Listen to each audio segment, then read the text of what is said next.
Je suis Julie Naudin, j'accompagne les êtres humains en entreprise depuis une quinzaine d'années.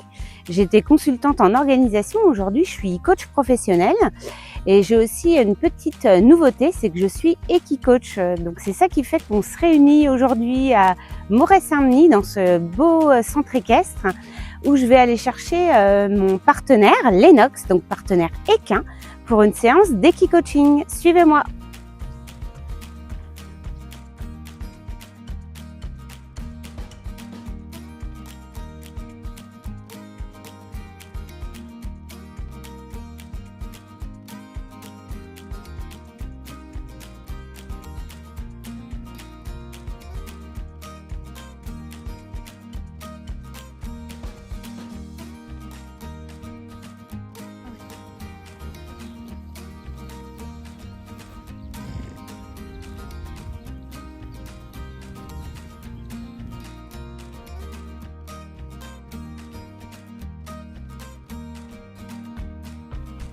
Donc ça y est, je vous présente Lennox que je viens d'aller chercher au pré.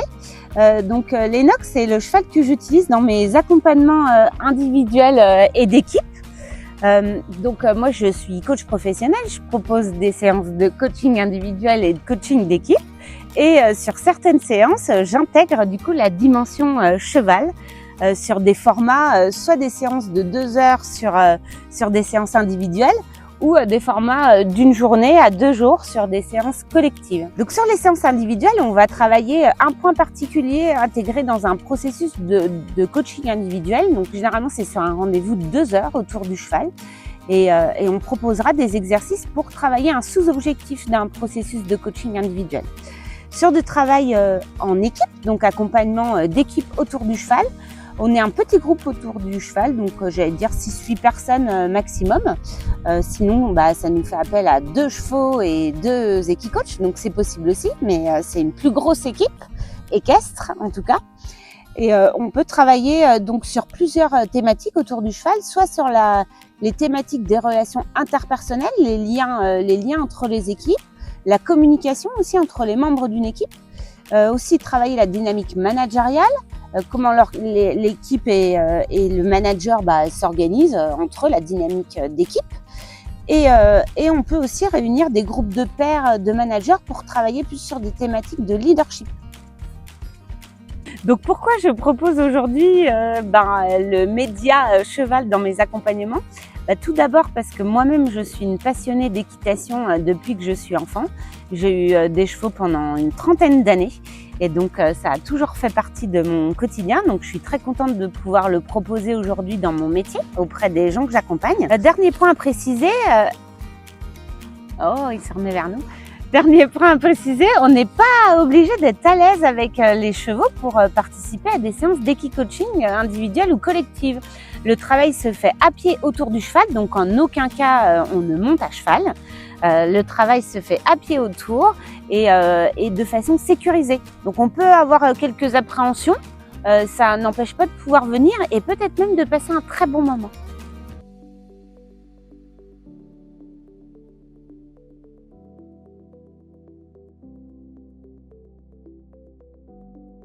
Julie est ma superviseure actuellement et je l'ai rencontrée via Véronique, qui est aussi notre coach, qui fait des liens entre les antennes EMCC et ICF de Bourgogne-Franche-Comté. Julie et moi, c'est déjà une longue histoire.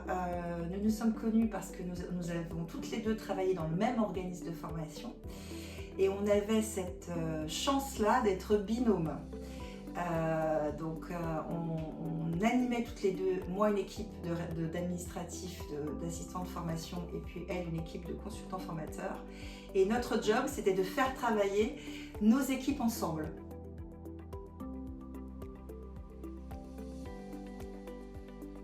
J'avais pas d'attente spécifique au niveau de l'equicoaching, c'était vraiment juste de la curiosité. C'était vraiment une envie de découvrir en collectif comment la présence du cheval pouvait jouer sur les dynamiques collectives et sur tous les jeux interpersonnels qui peuvent se passer quand on se retrouve avec un collectif et voir comment ça pouvait aussi mettre en exergue les relations qui se tissent entre les membres du groupe.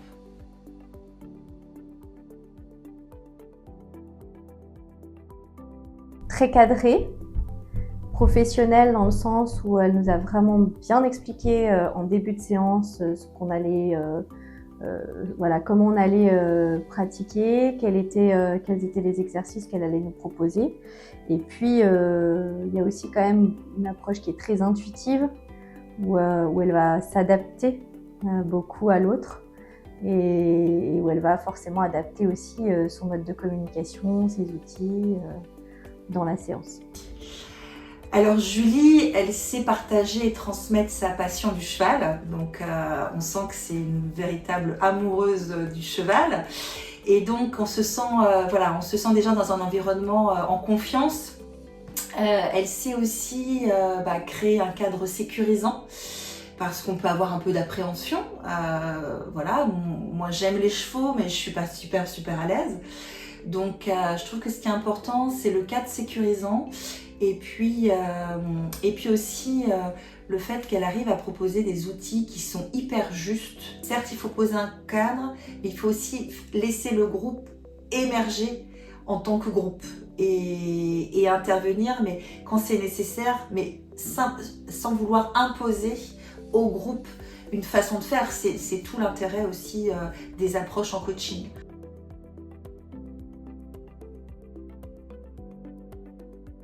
Alors l'utilisation du cheval, pour moi, c'est vraiment une accélération de la prise de conscience des points sur lesquels on doit travailler. Alors aussi bien en tant que personne qu'en tant que coach. C'est vraiment un espace où, à mon sens, le fait d'avoir un médiateur en plus vivant, un animal, le cheval, qui est très très réceptif à ce que vous allez dégager sur l'instant, ça c'est vraiment impactant. C'est une belle expérience de ce point de vue et en tout cas moi ça m'a permis de confirmer encore une fois les points qui sont à travailler voilà, pour m'améliorer aussi en tant qu'être, en tant que personne, mais aussi dans ma posture professionnelle de coach. Alors c'est une expérience assez étonnante parce que on découvre comment le cheval est pur et comment le cheval il est entièrement authentique. En fait, le cheval il ne ment pas. Donc c'est ça qui est assez bluffant dans la séance d'Equicoaching, c'est que vous êtes obligé d'aligner votre intention, votre action et votre ressenti. Et si vous dites, alors il s'appelait Lennox, le cheval qui avec lequel j'ai fait la séance d'Equicoaching, et si l'exercice qu'on travaillait, finalement, je demandais à Lennox d'avancer, mais que mon état émotionnel révélait autre chose, une peur par exemple, parce que ça a été le cas, en fait il n'avance pas. Donc c'est assez bluffant en effet miroir et là on est un peu, ça invite vraiment à réfléchir à son alignement.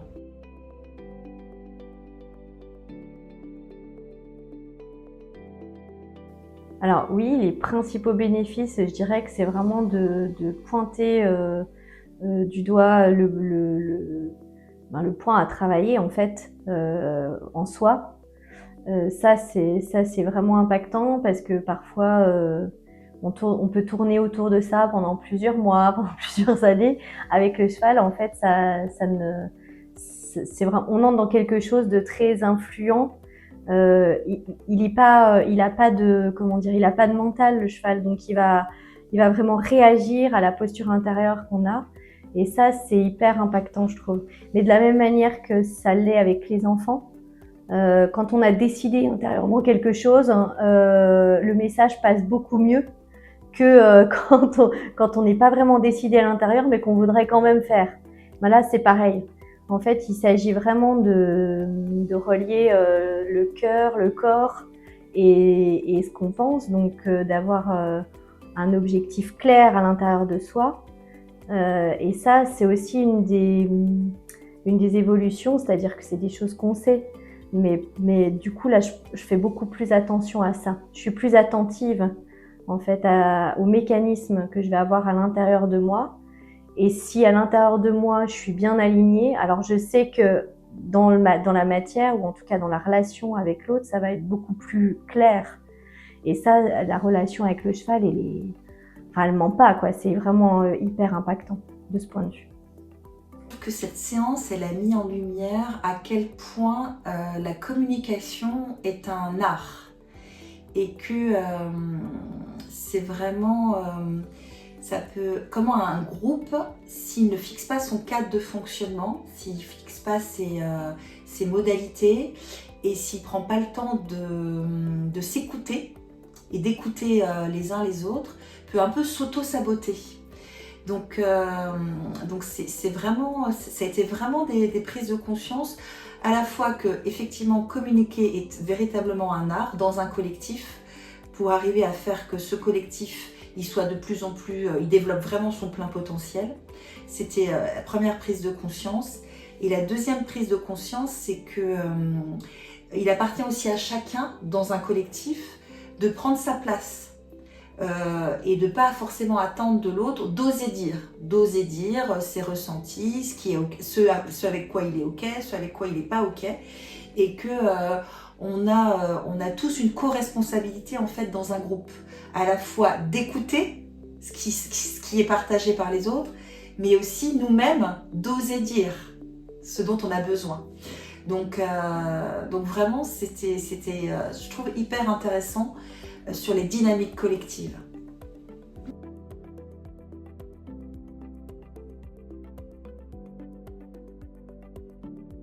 Alors, à toute personne qui a envie de travailler, je pense, de manière impactante. Alors, quand je dis impactante, ça veut dire qu'il y a besoin d'avancées rapides, surtout sur sa relation à l'autre et sur la relation à l'environnement. Ça, je pense que c'est vraiment un bon médium, le cheval.